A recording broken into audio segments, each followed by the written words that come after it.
Right, we're back again, Reggae family. We are going to wrap up in this third session of the mix dissection. We're going to start out with the horns right now. That would be the next thing that I usually would add in the mix, and then the lead instruments right behind that. So I'm going to unmute the horns and we'll take a listen. I have everything running through these groups here. I haven't really mentioned it, but that's primarily set up for the dub mix that I know I was going to do a dub mix and in MIDI mode. So I had all those groups so I could just control those channels easily with my mixer. But I would use some groups still, especially when some of the tracks are split, like they are with the piano, with the lead guitar.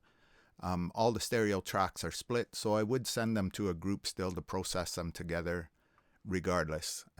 Backing vocals, I would always send together to a group. Lead vocal, if you have multiple lead vocal tracks. Drums, usually I send to a group. I don't normally do a lot of processing on it. I just send them there to have them all together in case I want to make some overall adjustments. So let's take a listen to the horns in the intro here, because it's a good section where the horns play the lead part in the intro. We'll unmute them and hear the raw tracks, okay?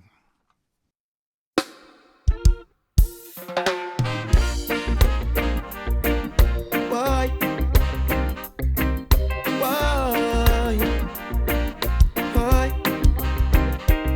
And too much. So there's that. We have console 1 on there. Let's turn that on and see what it's doing, okay? I put a little high cut at 7.5 kilohertz, a low cut at 263 hertz. It's pretty flexible with those. It just comes down to how you want the horns to sound. These days I hear a lot of high pass on the horns on certain songs. If you want more fullness, you're going to move that high pass down lower and just take out any rumble and stuff, you know, down around 100, 120 hertz maybe. But this is the sound I wanted for this song. So let's just take a listen with everything on, and then we'll look through the other changes.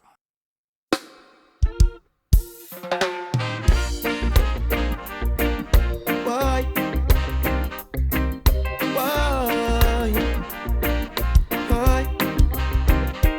So the horns are just popping out a little bit more. We have the equalizer going into the compressor afterwards. And all I did was just gave a little boost at 2.6 kilohertz. The horns really didn't need a lot, honestly. And a little bit of compression. Again, it's not too crazy, right?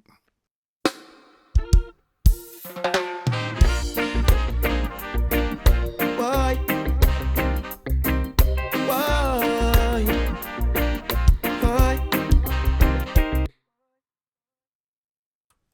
So I just popped it on and off there in that part. You can see when the plugin fades out that it's bypassed. The compression wasn't a lot, around 3 dB, just to stick the horn parts together and catch anything that might be popping out, add a little smoothness on it. A little bit of drive, nothing major. Again, character turned up a bit. That's very subtle, but it is going to just bring up the high mids a little bit more with that little bit of a boost. And I use some of that basically really just as volume adjustment, the drive, and the character does change the tone a bit. And that's what we've got on the horns. Let's take a look at the panning, okay? So there's 4 horn tracks.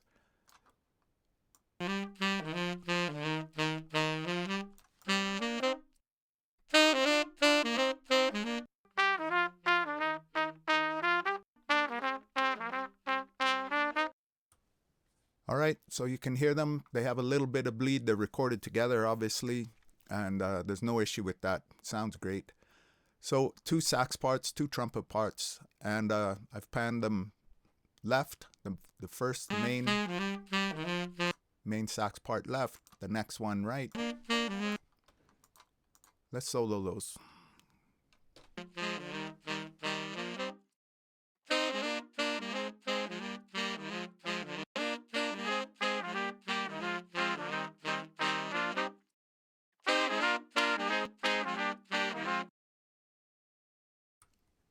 Yeah, so it's real nice horn parts. Then I added on some reverb, obviously. Let's turn off the solos. Put them in a room. Why? Why? Why? Why? And too much blood. And then a little bit of reverb on them.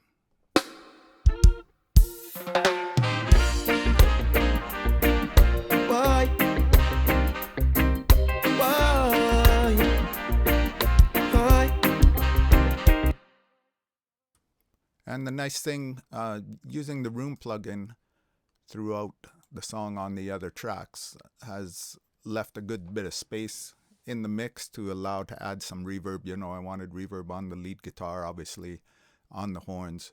And it leaves that space where the reverbs aren't fighting and they come through and have a better impact when the other sounds are a little more dry sounding, but we're getting that sense of space from the room.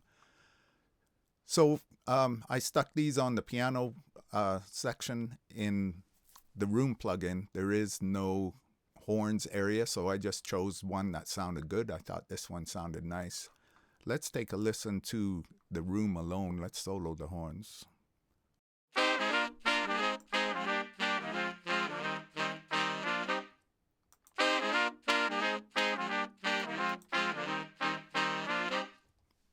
So you can hear the impact that's having in the mix with everything playing. It's there. You have to know it's there to hear it, but again, you miss it if you take it out. It's noticeable and adds a real nice vibe to the track overall. Why? Why? Why? And let's see what we used on the horns reverb. I used Valhalla Room. I really like this plugin, honestly. Again, it's a room simulation. There are a bunch of different algorithms you can load up that give a different sound. You have lots of control on it. That comes with some great presets as well. So let's move on to the next thing that I would add in. We have lead guitars, we have lead keys, okay? Or some keys. They're playing little melodies and stuff. So let's take a listen to the guitars. And too much blood around.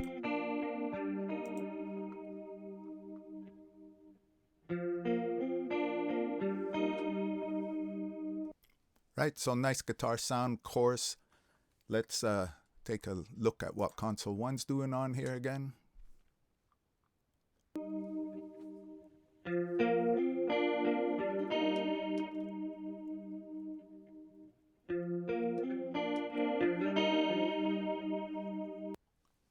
Okay, so real nice little sound, a little dip in the low mids and get rid of a little boxiness type of sound, a little muddy, and a little boost up at 4.3 kilohertz, 2.8 dB, a little compression again, nothing too crazy.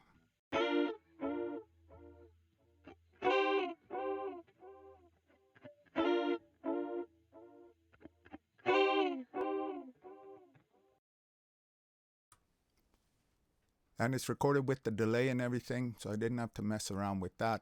Let's listen to the room on this.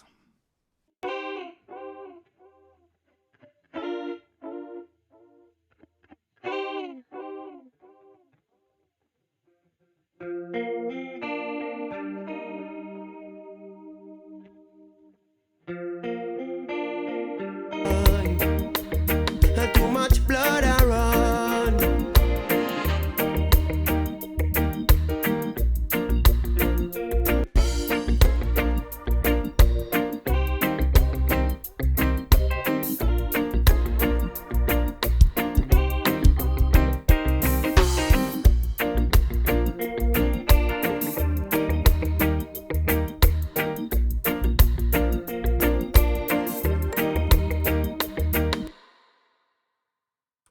So there you have it with the horns and the lead vocal muted out.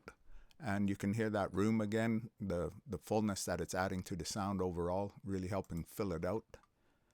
Let's move on to the keys.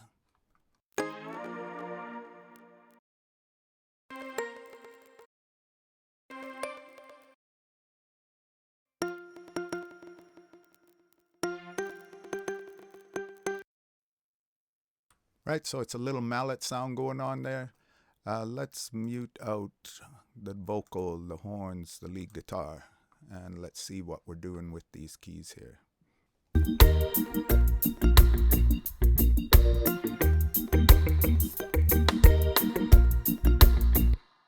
So it looks like really all I did was just add the room reverb on them. I have no plugins on the channels themselves, and I have nothing going on the group for the keys. I just put reverb on it, adjusted the level, and that's the end of that. A little bit of automation on it in a part farther down where I raised the level. You can see the line popping up here just to make that come out. So without that change in the level, this is what you're going to get.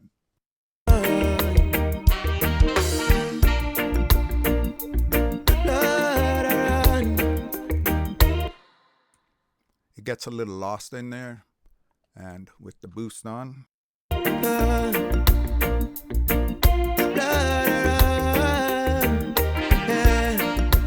that is it for those keys. Likewise on the guitar, I made some level changes in a few spots just to boost up some of the lower areas.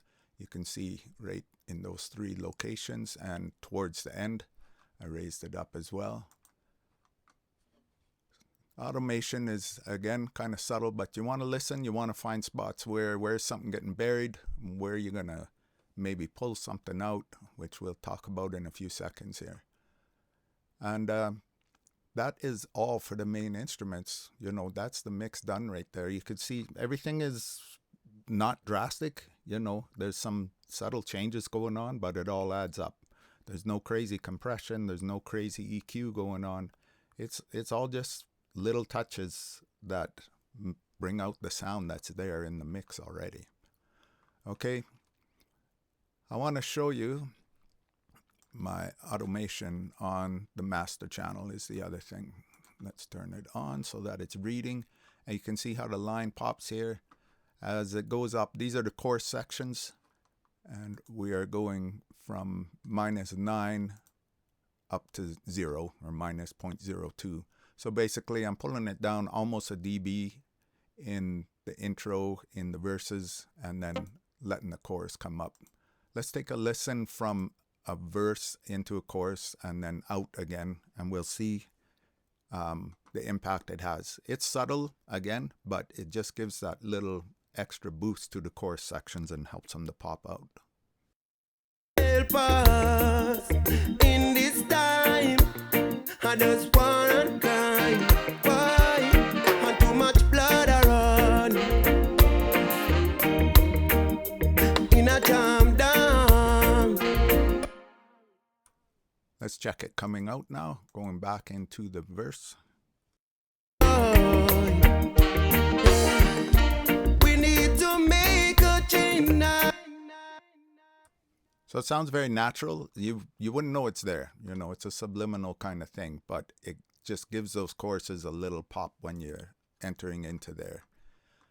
The next thing I did, once the basic sound is set for everything, let me just turn on the reading on all channels because I believe, sorry, let's drop back to the horns. I did some, it's hard to see, but the intro section, the horns are raised right here. This part of the song, they're raised again. Down here, they've been raised just for that part to pop out. And the very ending, they've been raised again. So you got to see when you have the horns and they're playing along with the vocals, you got to really listen and make some fine adjustments to get it where you want it. They don't have to just be level, one volume throughout the whole song. You know, everything can go up and down a bit. And it makes a song more interesting. And again, it's subliminal. People don't notice it. But if you were to play the 2 mixes together, you would notice the difference. One with it, one without. So the last thing to look at is where I did any kind of dropouts. So let's see here. So these channels have stuff going on. It's kind of in the dark green. Up is full level here on this. So the volume, I dropped out the bass at the end of this verse. I dropped out the instruments. I muted them. So the mute is on here. in a few sections of the song. And I believe that's all I did as far as anything that would affect the arrangement. Drums. I may have dropped the drums somewhere. Let's see. So I send all my drums to a VCA. I did drop them in one section here. So let's take a listen to some of these dropouts where they're placed.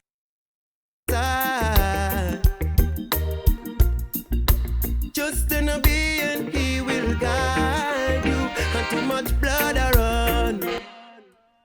All right, so a little dropout there at the end of that second verse, I believe it is. Dropping out the rhythm instruments in the verse. So we'll see right here, they're going to pop out and they stay out until we get to the end of the first verse. Down, innocent life get taken away. What the leaders have to say, only Jah can help us in this time. I just want kind, why? And too much blood around. So there you go. Dropped out the rhythm instruments. I left the organ bubble in. I keep it on its own group usually so that it keeps some of the vibes flowing in there. It's not a total dropout of everything. And organ always sounds so great just bubbling by itself, my opinion is. And so I just pulled out the guitar and the piano, and at the end of the verse, dropped the bass out. Just add a little impact for when the chorus hits again. Only Jah can help us in this time. I just want kind, why? And too much blood around. And then we dropped out in this section here coming up. We're going to have the piano and guitar drop out again. Before it's too late, and Jah Jah always by our side. Just in a being, he will guide you, and too much blood around. So it's nice to change things around a bit. If you notice there, the end of the second verse, the instruments are muted out, the guitar and piano. And for the second half of the second verse, I bring them back in, but I pulled out the drums at the same time. So again, that chorus gets some impact when it hits in.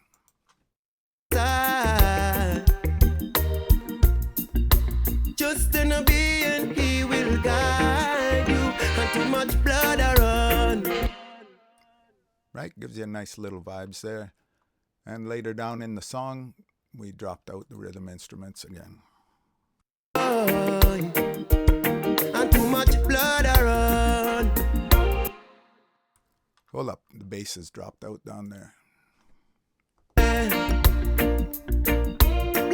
around. Yeah. Too much blood around. Boy, in a jam down. Boy, and too much blood around. Boy, in a jam down. Boy.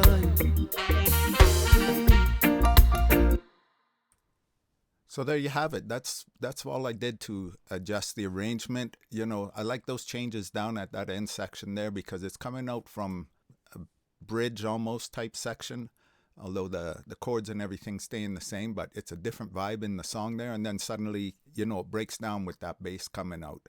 And then the bass comes back in, the rhythm instruments go out. And, you know, it just gives a real nice variety to the song when you're listening to it. And it helps the vocals to pop out more. It brings a little more attention to those vocals, you know. So the last thing, I almost missed it, is the backing vocals, of course.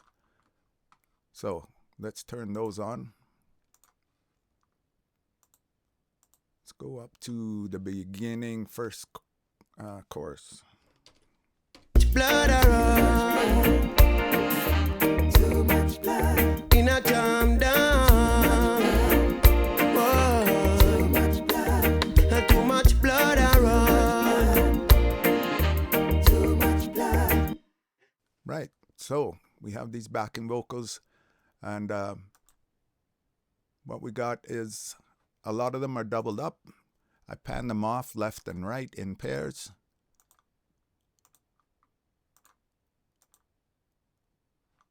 So they have a real nice vibe to them. There's a great job done on the backing vocals here, no doubt. Let's see what we have going on with processing. I think it's all on. The only thing I did on the channel, if you can see here, I put a high pass filter at 160 hertz. It's female backing vocals. We don't need those low vocals. You don't want any rumble, and you don't want them, getting into the place of the lead vocal in any kind of way. You can't always cut them so high, but these were able to be cut like that and not really have any impact on the sound, just making it a little more cleaner, if anything. Then let's look at the backing channel and see what we got going on here. So we have a little bit of a boost down at 178 hertz. I got a good size cut at 3.8 kilohertz. Little boost at almost 6 kilohertz, 1.3 dB. 8 kilohertz, a little bit of a high shelf going on, 2.3 dB. The compressor then is a 4.4 to 1 ratio. Attack at 10.5 milliseconds, release at 0.22 seconds. Let's take a listen to that, and I will mute the channel or bypass the plugin, as we're listening, so you can hear the difference. Blood around. Too much blood in a jam down. Whoa. Too much blood. Too much blood around. Too much blood in a jam down. Too much blood. Too much blood. So there's the backing vocals for you. They sound great. Honestly, real good job on the blends on the backing vocals. Let's catch another part of the song with them here, and we'll turn on the effects. I got a room reverb on them and a vocal reverb as well. What the leaders have to say. Only Jah can help us in this time. I just wanna cry. Why? And too much blood around. Too much blood.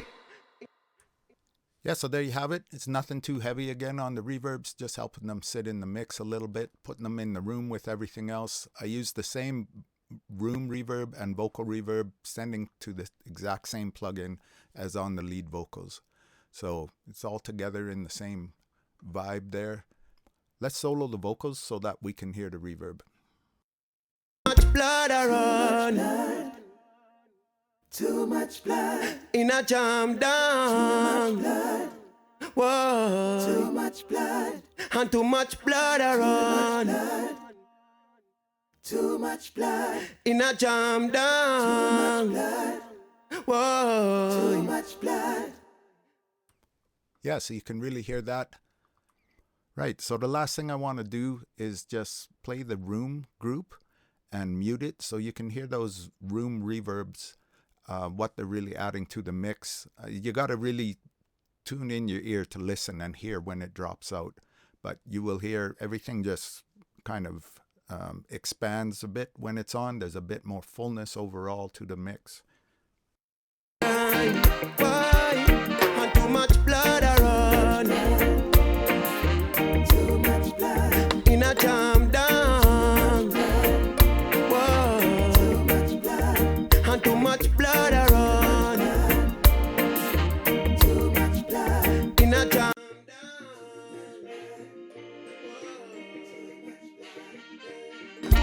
We need to make a change now.